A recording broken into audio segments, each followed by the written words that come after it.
was missing.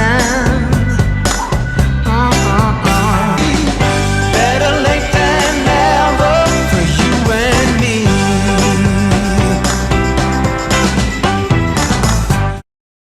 Welcome back to Coachinginsession. My name is Michael Reardon, and I'll be your mindset coach this evening. Today is the day before New Year's Day. New Year's Eve is what we're dealing with. And we're getting ready to go out. We're getting ready to see the ball drop. And we're getting ready for another year. And everyone's aiming at making 2022 their best year yet. And regardless of what has happened in the previous years, that doesn't matter. Because 2022 is going to be the best year. We're going to talk about that mindset. We're going to talk about that way of thinking when we just say a year is going to be the best year yet. Now, there is some great things that happens on New Year's Day, New Year's Eve. We're more motivated. That's a natural occurrence. When we see people who are motivated, we naturally become motivated ourselves. When we see people aiming at goals, we want to aim at goals ourselves. We mimic. Similar to what's going on in society, everyone's mimicking fear. So now we have a day where people can mimic success. They can mimic ambition, goal writing, the principles of success. But how long? And we're going to be covering that in today's podcast. If you're new to the channel, make sure to like, comment, and subscribe. Do all those things that videos like. And let's talk about this new year, new me mindset. Now, when I was younger, I would always have a New Year's resolution. Maybe it was to learn a language. Maybe it was to be a better person in general. Maybe it was to finish college. There was always something that I wanted to do. Now, if we think about it, every single day we have goals and ambitions, and we have things that need our attention. Think of your Monday through Friday job, your 9 to 5. You have to go to it. So now you have an obligation. So you're going to your 9 to 5 job, and you might say, my goal this year is I want to get promoted at my 9 to 5 job. And that's a great goal, right? I'm not going to say that's a goal that you should not go for. But then there's going to be people who are going to be even more ambitious. They're going to say, my goal is to start my own business. So now they have their own business, right? They didn't want to be at the whims of someone else, right? They didn't want anyone to sign their paychecks. They wanted to allot however much money they wanted in their life. And I'm having a lot of people around this time reach out to me, and they want to start their own career, their own business. And I tell them it's not easy. It's a lot of work. And if you're not willing to put in more hard work, then you're not going to be able to reach that career easy. Now, this is not a deterring podcast. I don't want to deter people from starting businesses. I want everyone to have their own business, but not everyone is business minded. Now, of course, can you change your mindset to be business minded? Of course, it does require some work and effort. But whatever you decide, you have to give everything you have, 100%. And this new year, new me type of mindset is actually hurtful. And I'm going to explain why is that way of thinking hurtful. Simply saying that we're going to change because a day or a number has changed on the calendar is going to make us think, okay, well, nothing has changed. Your subconscious mind is now kicking in, and it's like, hey, it's one day, it's 1 year, it's the same thing. Nothing is changing. I'm going back to my old habits because you're full of nonsense making me do more. That's the subconscious mind. So now the subconscious mind doesn't want to do more work. It doesn't want to push. It doesn't want to change its circumstance. It wants to stay where it is. It wants to stay in its comfort zone. So after a month or two of you pushing hard and your subconscious mind comes in, and your subconscious mind says, hey, we're done. we're not going to go to the gym today. And you don't go to the gym one day. And then the next week, you don't go to the gym 2 days. And before you know it, you're back to your old habits. And the same thing is true for the new year, new you. What's stopping you from saying 2022 to 2023, new year, new me again? Nothing, right? It's a habit we have gotten into. Now, of course, if you want to create New Year's resolutions, go for it. For me, I do goal planning on New Year's, but it's not necessarily a resolution. I just do like a business goal. Like if you think about how you want your business to form, what direction you want your business to go in, what do you want to accomplish, you have to plan. And it's not a resolution. It's decisive. I'm not saying I'm going to do something, it's I will do something. This is the plan. And when I look at last year, I had all my plans set out. I've done even more than what I planned. And it's crazy because if I think about how I thought about what I was supposed to do, I was like, man, this is a lot of work. Got to do a podcast and I have to do motivational videos and I have to meet with clients still and do seminars and workshops. And I was like, okay, it's going to be a lot of work, I said. But it didn't stop me from doing it. Now, of course, I had 12 months to get it all done, but I wasn't going to just sit idle and let 2021 be the same as 2020. But how many people are going to make 2022 the same as 2021? Now, of course, if we look at society, if we look at mainstream media, Omicron is surging, COVID is surging. It is so bad. People have to wear masks again. People are getting locked down. The boosters are full in effect. Vaccines full in effect. Mandates still fighting. It is going to be another year of the same exact thing if you let it. And that's the key, if you let it. Now, how can we not let this year be the same as every subsequent year that we've had in our whole entire life? We got to change our mindset. We have to determine what we want for ourselves, understand the work we have to do in order to change that mindset, and then begin to change the mindset. Now, for me, when I started my whole mindset journey, it took years for me to get the mindset that I currently have. And the mindset I have is impregnable, right? Now, of course, I still have to deal with some lingering human traits that are easily avoided because I just have to switch when my brain turns on and starts to think negative. I just have to say, hey, switch it. But that's not easy for everyone. People like to ruminate. People like to worry. People like to live in fear. Because when you're living in fear, when you're ruminating, you're comfortable. Not in the sense of I'm comfortable thinking about something negative, but I'm not making any movement. I'm in my comfort zone. I'm on my sofa. I'm on my bed. I'm in my house. And it's comfortable. You created a realm for comfort. And the way I shook my world up after I had a good mindset, I had to do something to get out of that box, out of that way of thinking that I was living. Because I was a teacher and of course I had my teacher income. It was nothing special. I had a girlfriend at the time. If I stayed in Connecticut, I would still be teaching. I would probably not have a podcast. I would probably not have a business. I would probably not have these experiences that I've had traveling here in Texas.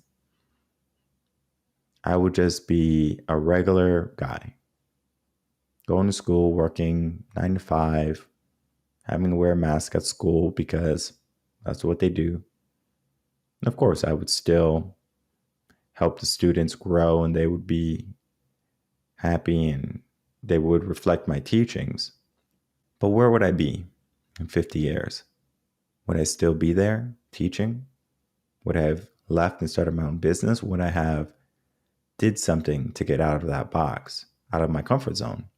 And if I have to be honest, I don't think I would have left. I don't think I would have broke out of my comfort zone if I didn't leave Connecticut, because Connecticut was my comfort box. It was my comfort zone. I had my parents, my mom and dad, grandmas. I had a backup plan. I can always go to mom or dad or grandma and just say, hey, I hit rock bottom, help me get back on my feet. That was possible. That was a possibility for me. But I said, no, that's not what I want. Because I would have been with the same girl, been in the same job, making the same amount of money about. And I have to ask myself, would I be okay with that life? And the answer would be no. Fortunately for me, when I was teaching in my last years of teaching, I saw teachers who were retiring. I saw what they had, and I wanted more. And it's okay for me to want more. And it's okay for you to want more. Think of respect. Do you want someone to respect you when you go out, or do you want people to demean you and belittle you? Of course, you want people to respect you. You want to feel good. And that's what people fight for right now. They fight for respect. They fight to be heard. They want to be known. And I wanted to get out of that box. I wanted to get out of that path of retiring. And the only thing I have to show is all the lives that I've touched through my teaching. I wanted to do it at a bigger scale, because working in one district is great, right? I'm not saying that it's not a meaningful job, but how many students, how many people in the world will not be impacted by my teaching if I just stayed in school? The whole world. And we have a problem in the world right now with limiting mindsets. Teachers, parents, peers are telling people what they can and can't do in their life. They're acting as obstacles for these people instead of lifting them up. And they're placing them in a pool of everyone else, treating them like they're everyone else. And it's difficult. I understand. I definitely understand for, teachers, it's difficult, especially around this time of year, especially with all the regulations. And then, of course, you having to do your job and then your own personal life. It's difficult. I understand. And there's going to be some days when you don't want to give 100%. I've been there, and it sucks. But I found if I don't give 100% each day, I feel bad. Not a regret or anything. I just feel bad. Why did I not push myself? I could have did it. Why did I not do it? And I challenge myself to give 100%. It's not 110. It's not 120. That way of thinking is not helpful. 100%. Now, if you think you're giving 100%, I guarantee you're probably giving 40%. Because you know what 100% feels like. Or maybe you don't, because you're at 40%. 100% is going to feel like you're proud. 40% doesn't feel like you're proud. If you get a 70 or 80 on a test, you're like, at least I passed. But then you look over at your friend and they have 100. And you're like, wow, I would like that 100. I wish I was smart like them. And guess what happens? Now that 70, that 80 that you got is not okay anymore. You want that 100. And it's okay to want more in your life again. But when we say we're going to get more in our life because a new year came about, if you think about it, that doesn't make any sense. Yeah, I understand you make resolutions for the new year and you want to make goals and stuff for the new year. Okay, cool. Fine. But it's not helpful if you don't have the foundation and the structure to get there, to complete those goals.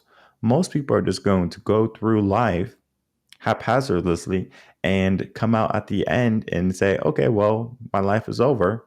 I did a few fun things. Why wait until it's too late to live?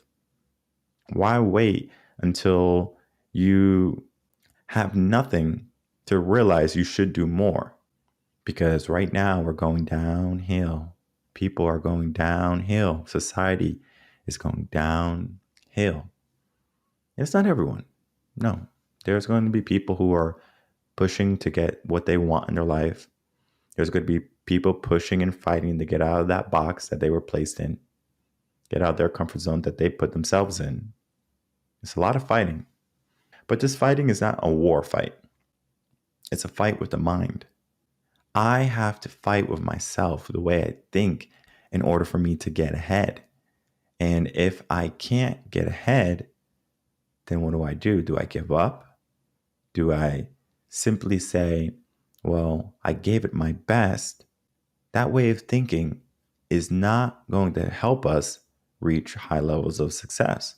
And yes, of course, you have a goal, you have an ambition, you have a purpose, a passion. We should chase those. But you can have all of those. You can have a passion, you can have a purpose, you can have a gift, and you can do nothing with it. I look back when I was a teacher, teaching in the school. Again, I had a purpose, I had a passion, I had a gift. I was using it, but I wasn't using it to my fullest potential. And I still have so much more room to grow. And I'm nurturing that gift. I'm nurturing that passion, that ambition. I understand that in order to build, you just can't say, all right, I'm building a skyscraper. No, you have to plan. There's a process. And when you set the foundation, you have to let the foundation sit. Because if you don't, and you just start building upon it, eventually it's going to tilt. So once your foundation is set, you've done all the work necessary for your growth and your progress, then we can start to make progress for the upcoming year. But the foundation has to be laid out. People are not even setting their foundation. They're just saying 2022, that's when I'll start. If you wanted to set your foundation, you would have been doing it in October and November, not on January 1st.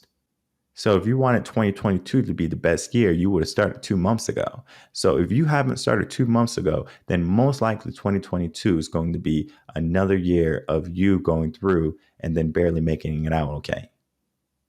Now, of course, what do? Do we say 2023 is going to be the best year? And we start now to set the foundation? You could. It's possible. But what needs to happen is we have to stop looking at years. We have to stop looking at, okay, well, next year is going to be a better year, or I hope next year is not going to be the same as last year. I remember in 2020 when people, were leaving 2020, going into 2021, people are like, I hope 2021 is not like 2020. That was a terrible year with all the lockdowns and all the COVID and all the fear. And then 2021, same thing happens. But this time is even more. It's even more severe. The fear is ever present. And this time, it's real. So now people are getting sick. People are having to fight off this virus. And of course, they're going to be under a certain type of mindset or way of thinking. Whether they need the vaccine or not, doesn't matter. It doesn't matter. What matters is what you do after you're done being afraid, right? So let's say now you are fully vaccinated, or you got the antibodies because you had COVID and you're not vaccinated, but you're still protected. Are you still going to allow fear to dictate what is allotted for you in your life? And guess what? Most people will. Most people are not going to push past their comfort zone. Most people are not going to push past what is expected of them. And I find it so funny. Sometimes we work with a client, and I'm just lecturing them. And I don't know if I got it from my father, because my father would always lecture me when I was younger. What I find is that sometimes people need it.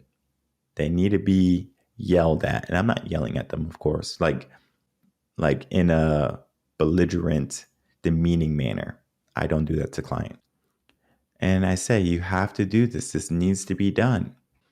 And I reach some of them. Sometimes I don't, because they see how much work needs to be done. And they say, you know what, Mike, I thought I wanted it, but I really didn't want it. And the first question I asked in my motivational series, I asked, do you want it, or do you just kind of want it? because a lot of people just kind of want it. And my question to you is, what are you willing to do to get it? Because if you just kind of want it, then you need to sit down. But if you really want it, then you need to get up and get to work. Understand, are you a leader or are you a follower? And if you're a follower, how much do you want to accomplish in your life? And if you're a leader, there's no limits to what you can accomplish. So if you're okay with minimum, if you're okay with just enough or okay, guess what? You don't have a lot of work to do. You can get that in a month. But for the people who are ambitious, the people who see something, a dream, a possibility that is so far out of reach to them and they still go for it, those people are going to be the leaders. Those people are going to be the people who everyone looks up to and wishes that they were. Elon Musk, Jeff Bezos, Warren Buffett, they didn't get there by accident. So why are we haphazardly going through life? Why are we letting circumstances to define who we are? Why are we not being on purpose? Because success is not an accident. It is a choice. And you have to make the choice. Do you want to be successful or not? And it doesn't matter if it's 2022, 2025, 2050. I don't care. You choose when you will be successful. You put the groundwork in and you put the initiative in your mind, and you'll see what you can accomplish. And you're going to notice that the only person stopping you this whole entire time was yourself. You were your own worst enemy. And you could have rid yourself from all of that difficulty a long time ago. So get up, push forward, get back to work, handle your business, and you'll start to see the life that was always meant for you to have. It's up to you. My name is Michael Reardon. I'm a mindset coach here in Texas. If you have any questions, email me at coachinginsession@gmail.com. Until then, everyone, take care.